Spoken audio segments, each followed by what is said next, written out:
కడెం మండల పరిధిలోని ఉడుంపూరులో గ్రామస్తులు ఆందోళనకు దిగారు. గ్రామంలో అటవీ శాఖ కార్యాలయంపై దాడి ఘటనలో గ్రామస్తులపై నమోదైన కేసులు ఎత్తివేయాలని డిమాండ్ చేశారు. గ్రామంలో నిర్వహించిన సమావేశంలో పలు తీర్మానాలు చేసిన గ్రామస్తులు అటవీ శాఖ సిబ్బందికి నీరు, విద్యుత్, నిత్యావసర వస్తువులతో సహా ఎలాంటి సహాయం చేయొద్దని నిర్ణయించారు. గ్రామస్తులపై కేసులు ఎత్తేస్తే వరకు తమ ఆందోళన కొనసాగుతుందని స్పష్టం చేశారు.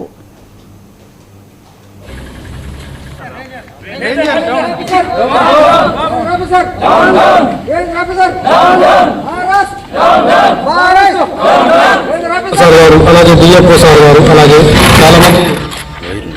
చాలా మంది అధికారులు సార్లు వచ్చారు. ఆ రోజు మన మిద్దెసింద గ్రామానికి వస్తే సారు మాకు ఎన్ని ప్రాబ్లం ఉంది సార్, మాకు కరెంటు లేదు, మాకు రోడ్డు లేదు అని మేము చెప్పడం జరిగింది సార్. చెప్పడం జరిగితే మీ రికార్డులో లేదు, మీ గ్రామం రికార్డులో లేదు, మీకు ఇవ్వరాదు అని చెప్పారు సార్. అంటే సీసీ రోడ్ మా సర్పంచ్ గారు సీసీ రోడ్ 1 కిలోమీటర్ అంతా వేశారు.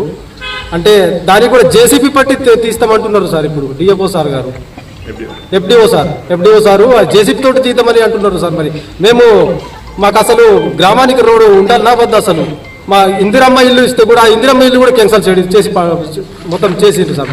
మొత్తం అది క్యాన్సల్ చేసిర్రు. 5 ఇల్లు ఇందిరమ్మ ఇల్లు వచ్చాయి, అవి కూడా క్యాన్సల్ చేసిర్రు. సీసీ రోడ్ కూడా ఇప్పుడు జేసీబీ పెట్టి తవ్వుదామని అంటున్నారు సార్. మరి మేము ఆదివాసులం ఎలా బతకాలి సార్? మేము దశాబ్దాల క్రితం ఉంటున్నాం. అసలు మేము బతకద్దాం? మాకు కూడా బతకడానికి ఇవ్వండి అని మేము కోరుకుంటున్నాం సార్.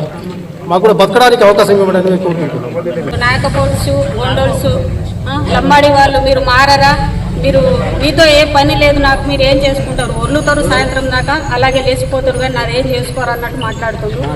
కనీసం ఆడవాళ్ళని కూడా చూడటం లేదు. కిటికీ నుండి మాతో మాట్లాడుతుండ్రు. సార్ నువ్వు అసలు అట్లా చెప్పుడు కాదు, బయటకు వచ్చి నీకు ధైర్యం ఉంటే మాతో వచ్చి మాట్లాడు అని కూడా మేము గొడవ పెట్టడం జరిగింది. ఎందుకంటే మేమే పోయి మాట్లాడినాము. నేను ఒక గ్రామ ఉప సర్పంచ్ అని కూడా చూడకుండా నాతో కూడా ఏదో పాటు వేరే విధంగా మాటలు మాట్లాడిండు. ఆ మాటలను మేము చెప్పుకోలేము, కానీ ఆయనకు నేను కూడా చెప్పాను, ధైర్యం ఉంటే మీరు బయటికి వెళ్ళి మాతో మాట్లాడండి కదా సార్, ఎందుకు మాకు కష్టపెడుతుర్రు, అందరూ వచ్చి ఈ రోడ్డు మీద గొడవ పెడుతుర్రు కదా, నువ్వు ధైర్యంగా నిలబడి నీకు కొట్టడు కూడా కొట్టాం, మేము ఈ భూములను చేసుకుంటామనే కదా మేము ధైర్యంగా ఉన్నాం. 87 నుండి మేము భూములు కొట్టుకున్నాము.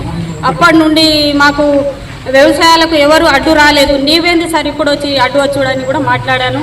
ఆ మాటలు ఎంత చెప్పినప్పటికీ మా మాటలు ఆయన చెవిన పట్టుకుంటలేడు. ఆయన మాకు ఏం చేసుకుంటారు అన్నట్టే మాట్లాడుతుంటూ మాకందరికి బయటికి దొబ్బుతుండు, కానీ ఆయన అయితే బయట వచ్చి మాట్లాడతలేడు. ఇప్పటికి కూడా ఆయన మాకు సహాయం చేయడానికి కూడా ముందుకు వస్తలేడు. ఆయనకు మేము ఈ గ్రామం నుంచి ఎలాంటి సహాయాన్ని మేము అందియము. ఎందుకంటే మాకే ఆయన సహాయం చేయనప్పుడు మేమెందుకు